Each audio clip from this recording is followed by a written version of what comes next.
واسألهم عن القرية التي كانت حاضرة البحر إذ يعدون في السبت إذ تأتيهم حيتانهم يوم سبتهم شرعا ويوم لا يسبتون لا تأتيهم كذلك نبلوهم بما كانوا يفسقون۔ اور ذرا ان سے اس بستی کا حال بھی پوچھو جو سمندر کے کنارے واقع تھی، انہیں یاد دلاؤ وہ واقعہ کہ وہاں کے لوگ سبت یعنی ہفتے کے دن احکام الہی کی خلاف ورزی کرتے تھے، اور یہ کہ مچھلیاں سبت ہی کے دن ابھر ابھر کر سطح پر ان کے سامنے آتی تھیں اور سبت کے سوا باقی دنوں میں نہیں آتی تھیں۔ یہ اس لیے ہوتا تھا کہ ہم ان کی نافرمانیوں کی وجہ سے ان کو آزمائش میں ڈال رہے تھے۔ اس بستی کا حال بھی پوچھو جو سمندر کے کنارے واقع تھی۔ محققین کا غالب اعلان اس طرف ہے کہ یہ مقام ایلا یا ایلات یا ایلوت تھا، جہاں اب اسرائیل کی یہودی ریاست نے اسی نام کی ایک بندرگاہ بنائی ہے، اور جس کے قریب ہی اردن کی مشہور بندرگاہ عقبہ واقع ہے۔ اس کی جائے وقوع بحر قلزم کی اس شاخ کے انتہائی سرے پر ہے جو جزیرہ نما سینا کے مشرقی اور عرب کے مغربی ساحل کے درمیان ایک لمبی خلیج کی صورت میں نظر آتی ہے۔ بنی اسرائیل کے زمانے عروج میں یہ بڑا اہم تجارتی مرکز تھا۔ حضرت سلیمان علیہ السلام نے اپنے بحر قلزم کے جنگی و تجارتی بیڑے کا صدر مقام اسی شہر کو بنایا تھا۔ جس واقعے کی طرف یہاں اشارہ کیا گیا ہے اس کے متعلق یہودیوں کی کتب مقدسہ میں کوئی ذکر ہمیں نہیں ملتا، اور ان کی تاریخیں بھی اس باب میں خاموش ہیں، مگر قرآن مجید میں جس انداز سے اس واقعے کو یہاں اور سورہ بقرہ میں بیان کیا گیا ہے، اس سے صاف ظاہر ہوتا ہے کہ نزول قرآن کے دور میں بنی اسرائیل بالعموم اس واقعے سے خوب واقف تھے، اور یہ حقیقت ہے کہ مدینہ کے یہودیوں نے جو نبی صلی اللہ علیہ وسلم کی مخالفت کا کوئی موقع ہاتھ سے جانے نہ دیتے تھے، قرآن کے اس بیان پر قطعاً کوئی اعتراض نہیں کیا۔ سبت ہی کے دن ابھر ابھر کر سطح پر ان کے سامنے آتی تھیں۔ سبت ہفتہ کے دن کو کہتے ہیں۔ یہ دن بنی اسرائیل کے لیے مقدس قرار دیا گیا تھا، اور اللہ تعالیٰ نے اسے اپنے اور اولاد اسرائیل کے درمیان پشت در پشت تک دائمی عہد کا نشان قرار دیتے ہوئے تاکید کی تھی کہ اس روز کوئی دنیاوی کام نہ کیا جائے، گھروں میں آگ تک نہ جلائی جائے، جانوروں اور لونڈی غلاموں تک سے کوئی خدمت نہ لی جائے، اور یہ کہ جو شخص اس ضابطے کی خلاف ورزی کرے اسے قتل کر دیا جائے۔ لیکن بنی اسرائیل نے آگے چل کر اس قانون کی علانیہ خلاف ورزی شروع کر دی۔ یرمیہ نبی کے زمانے میں جو 628 اور 586 قبل مسیح کے درمیان گزرے ہیں، خاص یروشلم کے پھاٹکوں سے لوگ سبت کے دن مال اسباب لے لے کر گزرتے تھے۔ اس پر نبی موصوف نے خدا کی طرف سے یہودیوں کو دھمکی دی کہ اگر تم لوگ شریعت کی اس کھلم کھلا خلاف ورزی سے باز نہ آئے تو یروشلم نذر آتش کر دیا جائے گا۔ یرمیہ باب 17 آیت 21 تا 27۔ اسی کی شکایت حزقیل نبی بھی کرتے ہیں، جن کا دور 595 اور 536 قبل مسیح کے درمیان گزرا ہے۔ چنانچہ ان کی کتاب میں سبت کی بے حرمتی کو یہودیوں کے قومی جرائم میں سے ایک بڑا جرم قرار دیا گیا ہے۔ حزقیل باب 20 آیات 12 تا 24۔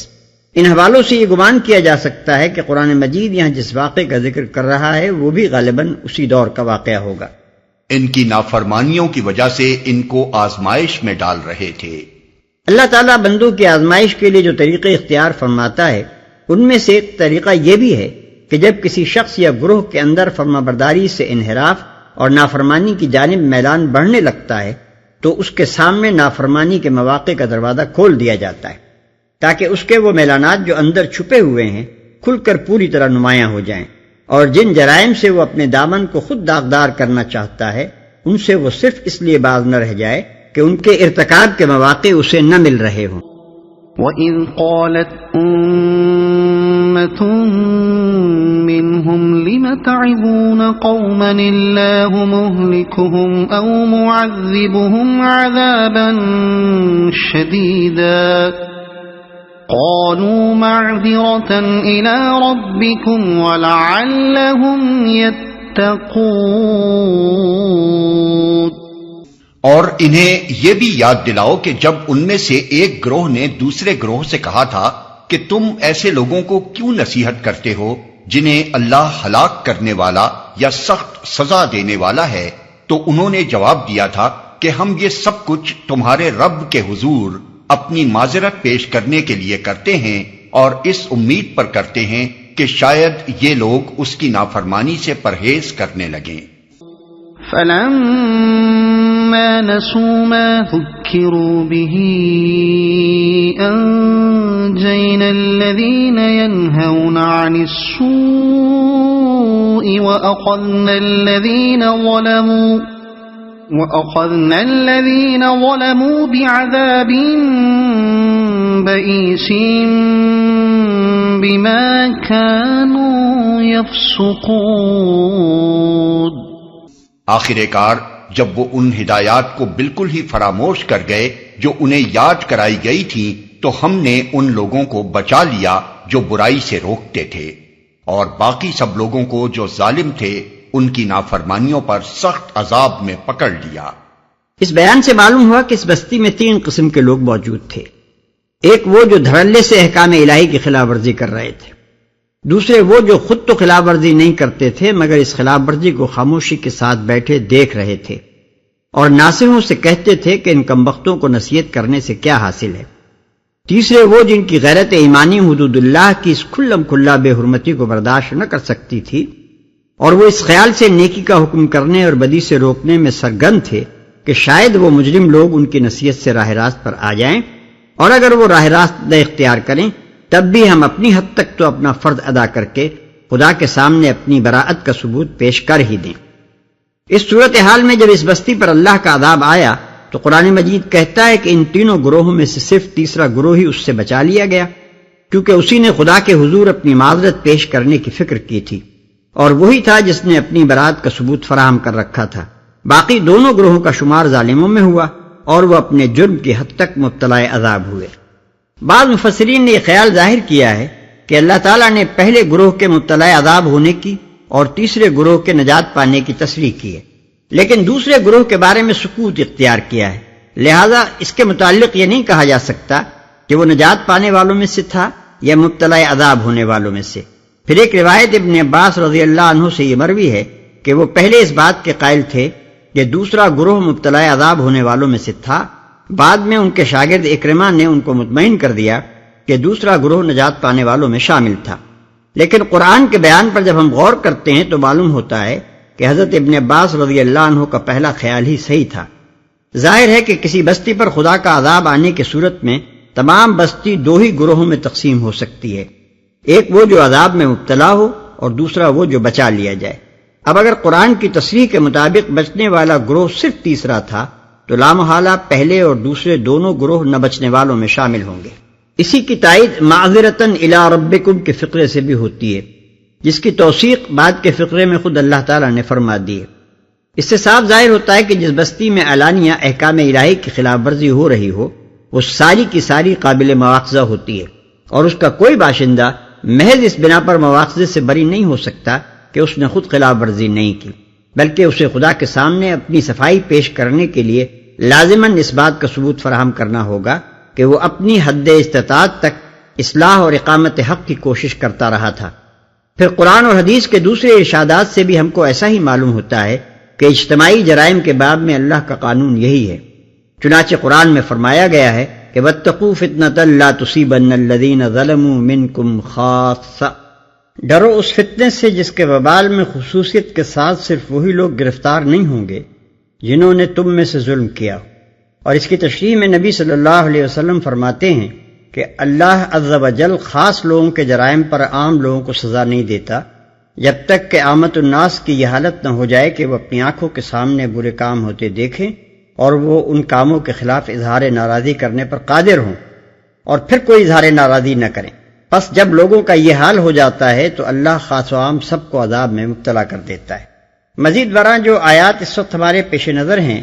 ان سے یہ بھی معلوم ہوتا ہے کہ اس بستی پر خدا کا عذاب 2 قسطوں میں نازل ہوا تھا۔ پہلی قسط وہ جسے عذاب بئیس سخت عذاب فرمایا گیا، اور دوسری قسط وہ جس میں نافرمانی پر اصرار کرنے والوں کو بندر بنا دیا گیا۔ ہم ایسا سمجھتے ہیں کہ پہلی قسط کے عذاب میں پہلے دونوں گروہ شامل تھے اور دوسری قسط کا عذاب صرف پہلے گروہ کو دیا گیا تھا۔ واللہ اعلم بالصواب۔ ان اصبت فمن اللہ وان اخطأت فمن نفسی، واللہ غفور الرحیم۔ فلما عتوا عما نهوا عنه قلنا لهم كونوا قردة خاسئين۔ پھر جب وہ پوری سرکشی کے ساتھ وہی کام کیے چلے گئے جس سے انہیں روکا گیا تھا تو ہم نے کہا کہ بندر ہو جاؤ، ذلیل اور خوار۔ وَإِذْ تَأَذَّنَ رَبُّكَ لَيَبْعَثَنَّ عَلَيْهِمْ إِلَى يَوْمِ الْقِيَامَةِ مَنْ يَسُومُهُمْ سُوءَ الْعَذَابِ إِنَّ رَبَّكَ لَسَرِيعُ الْعِقَابِ وَإِنَّهُ لَغَفُورٌ رَحِيمٌ۔ اور یاد کرو جبکہ تمہارے رب نے اعلان کر دیا کہ وہ قیامت تک برابر ایسے لوگ بنی اسرائیل پر مسلط کرتا رہے گا جو ان کو بدترین عذاب دیں گے۔ یقیناً تمہارا رب سزا دینے میں تیز دست ہے اور یقیناً وہ درگزر اور رحم سے بھی کام لینے والا ہے۔ تمہارے رب نے اعلان کر دیا۔ اصل میں لفظ تأذن استعمال ہوا ہے جس کا مفہوم تقریباً وہی ہے جو نوٹس دینے یا خبردار کر دینے کا ہے، جو ان کو بدترین عذاب دیں گے۔ یہ تنبیہ بنی اسرائیل کو تقریباً 8ویں صدی قبل مسیح سے مسلسل کی جا رہی تھی۔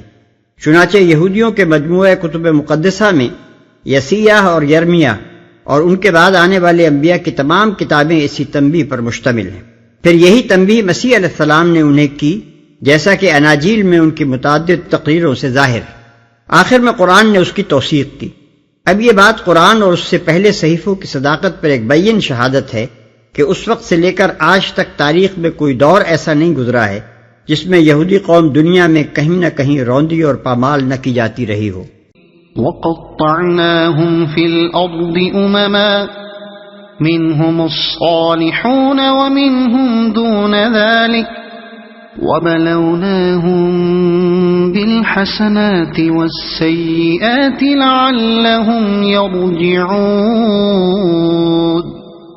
ہم نے ان کو زمین میں ٹکڑے ٹکڑے کر کے بہت سی قوموں میں تقسیم کر دیا، کچھ لوگ ان میں نیک تھے اور کچھ اس سے مختلف، اور ہم ان کو اچھے اور برے حالات سے آزمائش میں مبتلا کرتے رہے کہ شاید یہ پلٹ آئیں۔ فَخَلَفَ مِن بَعْدِهِمْ خَلْفٌ وَرِثُوا الْكِتَابَ يَأْخُذُونَ عَرَضَ هَذَا الْأَدْنَى وَيَقُولُونَ سَيُغْفَرُ لَنَا وَإِن يَأْتِهِمْ عَرَضٌ مِثْلُهُ يَأْخُذُوهُ أَلَمْ يُؤْخَذْ عَلَيْهِمْ مِيثَاقُ الْكِتَابِ أَلَّا يَقُولُوا عَلَى اللَّهِ إِلَّا الْحَقَّ وَدَرَسُوا مَا فِيهِ وَالدَّارُ الْآخِرَةُ خَيْرٌ لِّلَّذِينَ يَتَّقُونَ افلا تعقلون۔ پھر اگلی نسلوں کے بعد ایسے ناخلف لوگ ان کے جانشین ہوئے جو کتاب الہی کے وارث ہو کر اسی دنیا دنی کے فائدے سمیٹتے ہیں اور کہہ دیتے ہیں کہ توقع ہے ہمیں معاف کر دیا جائے گا، اور اگر وہی متاع دنیا پھر سامنے آتی ہے تو پھر لپک کر اسے لے لیتے ہیں۔ کیا ان سے کتاب کا عہد نہیں لیا جا چکا ہے کہ اللہ کے نام پر وہی بات کہیں جو حق ہو، اور یہ خود پڑھ چکے ہیں جو کتاب میں لکھا ہے۔ آخرت کی قیام گاہ تو خدا ترس لوگوں کے لیے ہی بہتر ہے، کیا تم اتنی سی بات نہیں سمجھتے؟ اور اگر وہی متاع دنیا پھر سامنے آتی ہے تو پھر لپک کر اسے لے لیتے ہیں۔ یعنی گناہ کرتے ہیں اور جانتے ہیں کہ گناہ ہے،